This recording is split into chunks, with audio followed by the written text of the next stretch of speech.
Hel- Hello, and welcome to another episode of the Deeply Rooted Business Podcast. My name is Jess, your operations and systems strategist.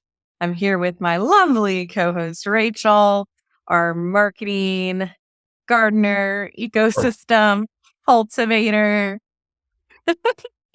all the things. And today, we're going to be talking about offers in your business and how to decide if your business needs a new offer added to your offer suite and if it has space for it, all of that thing. And we'll be looking at all of the good things, and we'll be looking at it from a marketing lens, and then also marketing and sales lens, and then also from a operations and system. Yeah, so I think this is one of the things that's going to build off of our launch episode, because I think that this is something that is a typical response where people are like, "Oh, the launch didn't go well. Let me create a new offer." But this question often bubbles up in other scenarios too. In the launch episode, we were like, "Don't create a new offer." In certain scenarios that we'll walk through today, like if you're looking to expand, if you find a gap in the customer journey, like those are times when it is appropriate to then fill that gap and launch a new offer. So we'll go through all of that, but just want to build off of last week's episode because it is something that we were like, maybe don't do, but that's in a launch context. Yeah, there are plenty of reasons why you should create a new offer, and Rachel's going to walk you through some of those right now. Yeah. So I think it's important to acknowledge what type of business you are and the level of support that you can take in. So certain businesses like coaching businesses or mentorship businesses, they can expand a lot bigger so they can have various offers. But if you're like a service provider like Jess and I, or live in that agency style, you have to first decide from a capacity standpoint of what's possible. So Jess and I have been talking a lot because we're at this point where we are thinking of creating new offers. From a capacity level, it makes sense. And then just from an awareness perspective, it's one of those things that, and I'll be fully transparent on my offers and services. I just launched the whole e-commerce side of my business, and I'm thinking about adding an additional side from a project perspective to the service provider coaching side. But I'm like, does this feel like too many new offers out into the space? And then those certain questions type to bubble up. So I think really understanding how you feel is the first step. Would you agree? From a capacity perspective? Yeah, I think one, just assessing, and I have a bunch of qualifying questions that we'll share when we get to my part, but I think it's just assessing how you feel about it based on all of the things you've been taking in, conversation you've been having with potential leads, what you're seeing, maybe your competition do, what people are asking for. When you're researching your audience, for example, I've seen that I have a lot of newer business owners that have already all of a sudden started following me. And I know that my current offer suite is priced out of their budget. So that's where I'm thinking of creating something where I can offer something that would still be very valuable to them, but at a lower price point. So I've been playing around with that idea as well. Yeah, I think one of the first questions you should ask yourself is the demand. So what Jess was talking about, there are people now in her space where 6 months ago, it didn't quite make sense for her to add that type of earlier stage offer. But now that she's market researching the space, she's okay, yeah, I do see people in here that could value and benefit from this. So I think that's one of the most important things. You don't ever want to create an offer that's one, just going to go out to people who don't need it. You're going to hear crickets. You're going to experience a lot of time and effort gone into structuring a type of offer and then putting it out there and be like, this wasn't very well thought out. The second side of things is when there is a demand. And I will say, you can look at, are your clients asking for different levels of support? Is there a support happening post a container now? Or is there a space pre a container that you can offer and fill in that customer journey? And I think this is where just a little bit of knowledge of an ascension plan from a customer journey, that typical ladder that you would have of guiding people through the awareness journey and maintaining customer lifetime value is really important. If you don't have that, I think that's where people go a little crazy and start adding in duplicate offers that can confuse your audience and spaces like that. So, one of the things that you can identify demand with is like what Jess is doing, where there's demand happening in a space where it is pre her existing containers. And she could easily fill a gap there by understanding who's the audience and what do they actually need, rather than saying, I can duplicate this offer and just adjust it for this type of person. That's probably not going to work.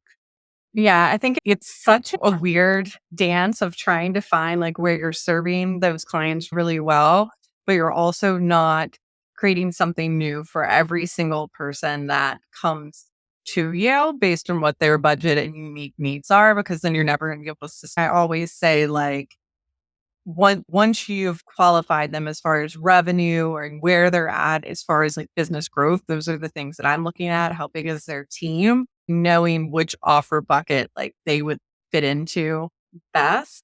And right now I've just identified that there's certain people that are coming to me for discovery calls and they're not probably even anywhere near ready to like, start growing a team yet. And their offer suite is just one. So it's like they don't need all of the systems right now. They just need a couple of little starter systems right now. And Yeah. I did an Instagram post the other day, and it's like systems to focus on when you're starting your business. Because one, if you start to try to systemize and build out all of these crazy funnels and sales systems and things like that too early before you define your offer, like we're talking about right now, then you're going to have to go back and redo that anyway. So it's with my service in particular, looking at where they're at as far as their journey and like what they actually need right then. And they might not need the whole kit and caboodle. And I say that in hindsight because the offer that I've been trying to sell and been very unsuccessful with all along is the full kit and caboodle. And now I'm realizing that be a little more flexible down a little bit to make it work for people that are starting their business. Yeah, I completely agree with that. I'm in that same space now. I'm not adding any additional offers because I have an essentials intensive that is designed for that early person. But I'm in that space now where that person with the massive team who doesn't want to bring on an entire new contractor like into their space, but still needs the strategy and the support.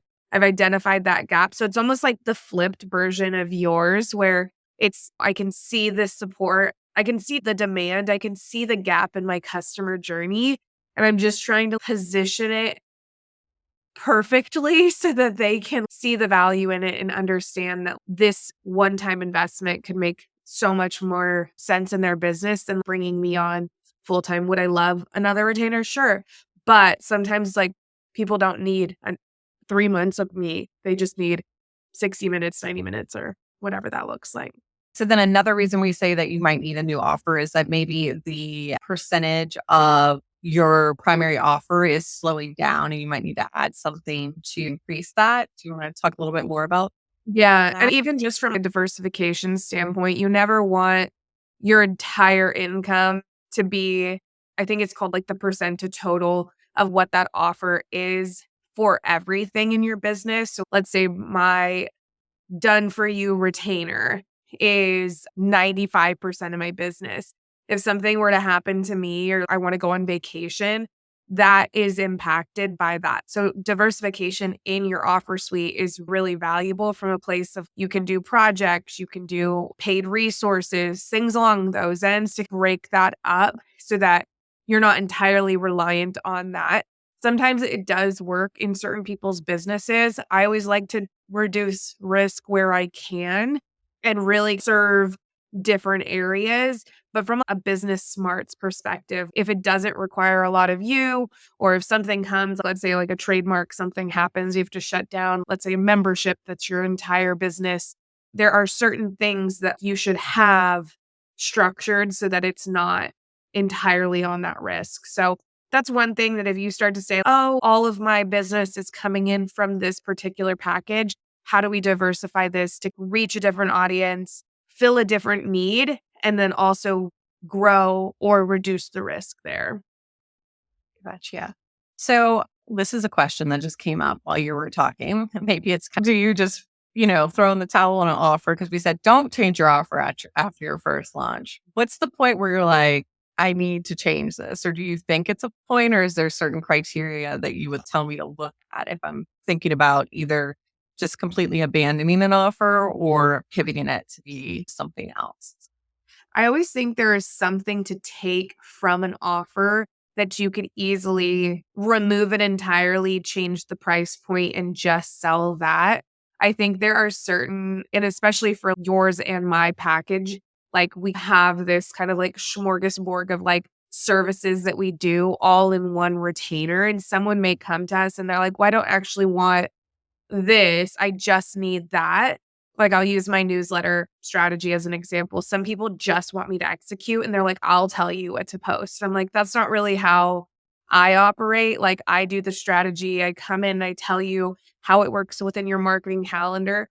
Some people that just need the execution side, I'm like, that's probably not for me. But let's say if I was wanting to fill that gap and say, oh, people aren't converting into that newsletter thing, I could refine it into an execution only perspective and reduce the cost on it. And it would be more appealing to certain people in that space as well. So I think there are certain things you can pull from it, pull what people actually want, reduce what you are like adding in as your own like extra flair. You can always add it in extra, or as I've seen a lot of people do really well with like a la carte menus. So they like get the bare bones of the service and then a la carte, like add in extra additional like add ons from a service perspective. And I've seen people do really well with that. It leads a little bit more from a flexible standpoint because everybody's business is different and they all operate in that weird sense. But I don't know. I've never actually seen someone just fully abandon a product. I don't think Yeah. that, to my heart, I think that there's something that can always be saved from it. Yeah. I have a couple of like different scenarios. So one with the whole pulling things out is like I've pulled back out the launch support that is included in my retainer for just people that are coming that want launch support during their seasonal launches and maybe don't need an OBM all year round, but they do need that extra strategic management partner when they're in high selling season. So I pulled that back out. I've also created like a systems sprint where it's just like setting up certain systems in your business. That's like pulling out that retainer. And then the question that I was asking was about my seasonal reset that I'm trying to Oh, figure it's out what to so do out. valuable. It's I valuable. know. So my idea, hot off the press, is that I think I want to do it in so that I can lower the price point because I know it's going to be so awesome. But it is an entire day, and I feel like that's a lot to ask for people. And then even when I think about executing an entire day, two times a week for someone, that doesn't sound too fun for me. So I'm thinking that, and sometimes it's like those things that are in the back of your mind that are like preventing you from actually selling it. Because do I actually want to do this kind of thing? That was the first question that we told ourselves to ask. But what sounds more fun to me is doing it in like a group container setting because where I could lower the price point and then everybody's partaking in the entire day and it's still like upholding the like value of that offer where you're setting aside a whole day to plan and you're guided through prompts, but you're just not getting like my one-on-one in the moment feedback, but you're still getting like my guidance as far as like Yeah, planning. but So that's an a la carte option you can add on is like a an personal adult gesture too. actionable. And I think Yeah. that's like where my downfall always is with creating new offers is that I want you to be successful. So I try to throw everything in there and give you like the highest amount of support.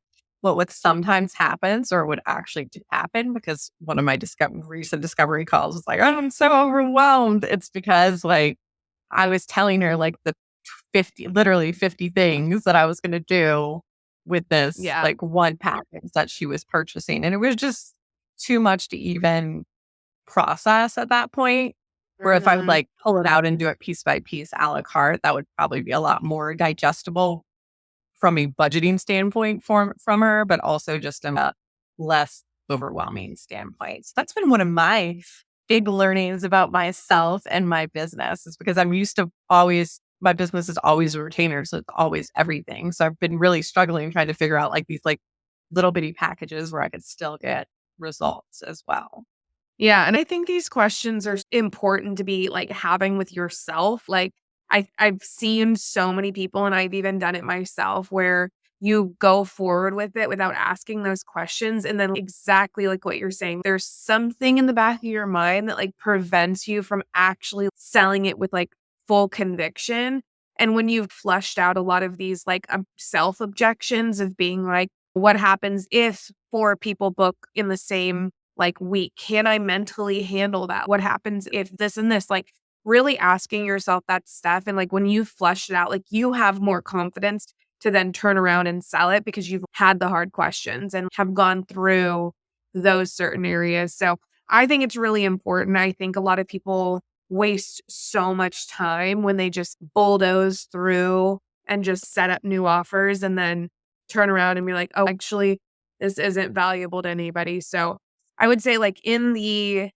new idea, new offer space, like, one, you need to have, like, market research with yourself. Like, you need to say, "Is this something, like, my own clients need or my own audience needs? Is this something I can take in? Can I handle it?" And then 2, you need to actually do market research before you put any effort into it. Yeah. Yeah. We will. We're not starting from scratch. We're just pivoting it. And that's definitely more exciting to do it that way. But sometimes I think too, we ask ourselves all these questions. Sometimes you just have to make mistakes. Because I even went through and I laid out like, Yeah. these are the days that I could actually do this. But then afterwards, I was like, wait, I The would really be sad if I got booked for all of those days, because one of the things that I love about what I do and how I serve my clients currently is that how flexible it is. And if I have entire days booked 3 Yeah. times a week, then there goes my flexibility. So I think it was like Exactly. my Pigeonholing yourself into a business you don't actually wanna run. yeah. So glad nobody bought it. Okay, But let's say you go through all these stages and you're like, "Yes, I want this new offer to exist." What are the things from a systems perspective that we should be considering when creating new offers?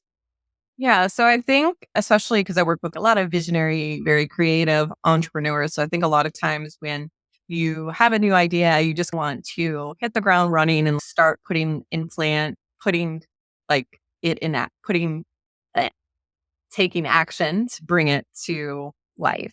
But I think the really important thing is doing that actual project planning. And first, even before you're doing that, is asking these qualifying questions. So, number one, how does it fit into your bigger picture vision for your lifestyle and your business? So, that's kind of where I was talking about before, where this new offer that I was doing wasn't lining up with my lifestyle vision that I have. So I think I might have been like subconsciously like not selling it because of that. What would make this offer successful? So, like, how many people do you want to buy it this quarter? And is that even possible with your current audience and capacity that you have? How many do you want to sell? Or if you're doing a group program, like, how many people would you want to enroll? Would you want to go through a whole entire group program if you only had 2 people? Or do you need at least 5 people to be able to feel like you're not resentful for showing up for them? And then reversing that back, and do you have the audience to support that goal? If not, you might need to work on building like an audience first before you put all your effort into creating that new offer. Another one is, what's the deeper why behind wanting to create this offer? So I think it's so easy when you scroll through social media and maybe you'll see a competitor or someone else doing something cool and you think that you want to do that as well, the same level of success as them, but asking yourself like those like why 5 times. We've done a whole episode of that to get to the deeper reason. Make sure that like you're connected from like a passion standpoint, because putting out anything new into the world, you're going to come up to adversity and you're going to need like that soul drive to make it work. Totally. Um, where do you see this offer fitting in relation to like your other current priorities? Like, what's really funny about that offer that I was talking about before that I didn't sell, it would require me to work till 5 o'clock on the days that I book those. And like my kids get Nice. out of school at 3. So I'm like, like I thought about it. I was like, oh, I can just get somebody else to pick them up, blah, blah, blah. But like, that's not why I started my business in the first place either. So it's like going back to the drawing board and figuring out how I can make it still successful for the client, but also successful for me. And then what do you need to give up to make space for this offer? So maybe you need to create more capacity. So is there another offer that you need to let go of? Or maybe there's other things that you need to say no to, like other speaking engagements or things like that, or a social media platform. Maybe you need to like completely do away with one of them so that you can have time to do this offer. And what would you be willing to give up for this offer? So if it's going to require more time capacity, are you okay to do that? And then the final is like, when do you want to actually get this out into the world? Because probably tomorrow is not the right answer because you're planning and So, foresight. yeah. Yeah, I Or think that all of those areas like impact from a systems perspective, like the customer journey, your marketing automation, your onboarding system, like all of those things. Like it's not just rolling one thing out and being like, yay, we're out into the world. But it's like really understanding like this connects here and this does this and being mindful about it from the forefront rather than focusing on it like later once people have gone through it and seen a bad client experience and impacted them that way. So the systems are just as important as the marketing side of things. And it honestly gives you such a holistic picture when you look at it from both perspectives when you're creating this newness in your business. I feel like a lot of people skip over some of those questions and they're very powerful.